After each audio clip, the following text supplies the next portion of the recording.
I was tired all the time. I had this headache that wouldn't go away and bloated.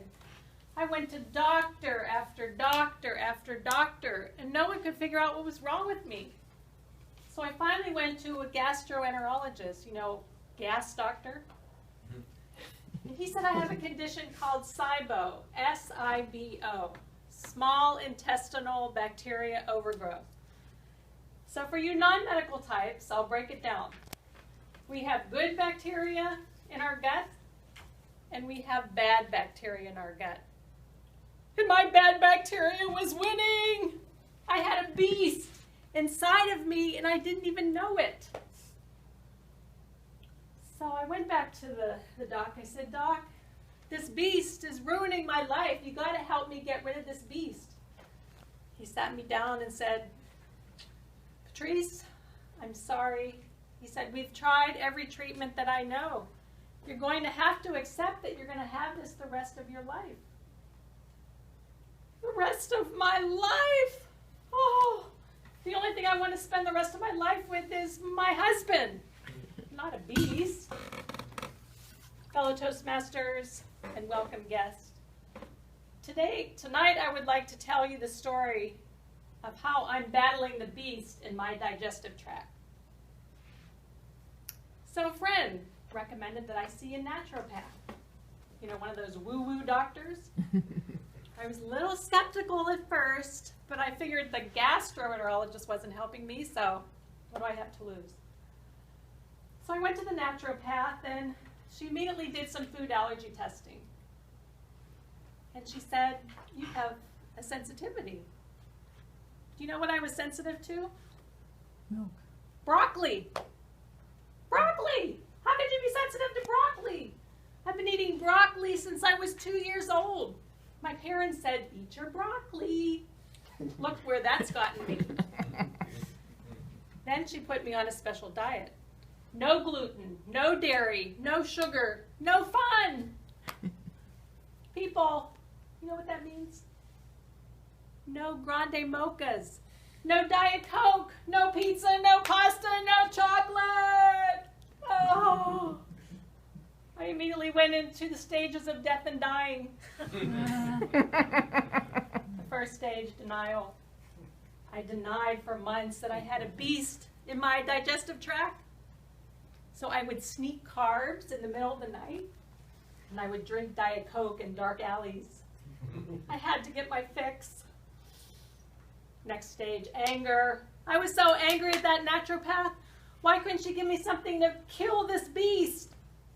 No, I had to take herbs and supplements. I would have swallowed a grenade if she had given it to me. Bargaining. I bargained with the beast. Okay, I'll give you one bite of chocolate cake.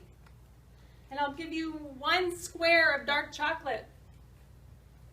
But then I ate the whole thing. The beast said, give me more, give me more. Finally, depression. I was so depressed. I became one of those high-maintenance food sensitivity people. You know, they have to ask for the gluten-free menu when you go to restaurants. Or when you go to parties, you have to bring your own Tupperware container, you know, with your food. Oh, I hated that.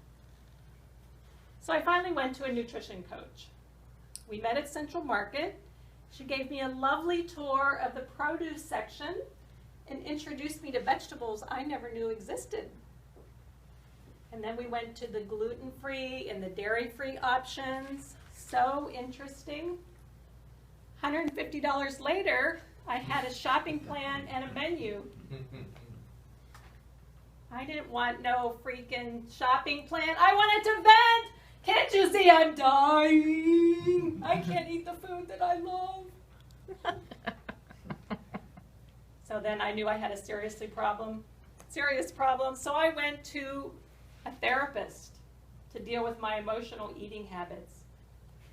And she taught me a lot of mindfulness training and meditation and breathing. But I was still mindful of carbs. So I went to the expert, the Bastyr Clinic, a highly recommended nutritionist there. She had just came back from a conference on SIBO, which is my condition. And she said there's a new cutting-edge diet out there called the FODMAP diet. And the best part is that you can download a free app for your phone to tell you what to eat. So picture this. My husband and I are out for a very romantic dinner. He lovingly peers up over his menu and says, "Oh, I think I'll order the fettuccine Alfredo with chicken and a chocolate lava cake." And then I looked up over my menu and I said, "Well, I have to check my app. I think I'll have kale and bean sprouts." So what have I learned through all this? Alternative therapy, that doesn't work. Diets, special diets, they don't work. Therapy, that doesn't work. But there's one thing left. One magic bullet. Are you ready? A 7-day detox retreat in Hawaii.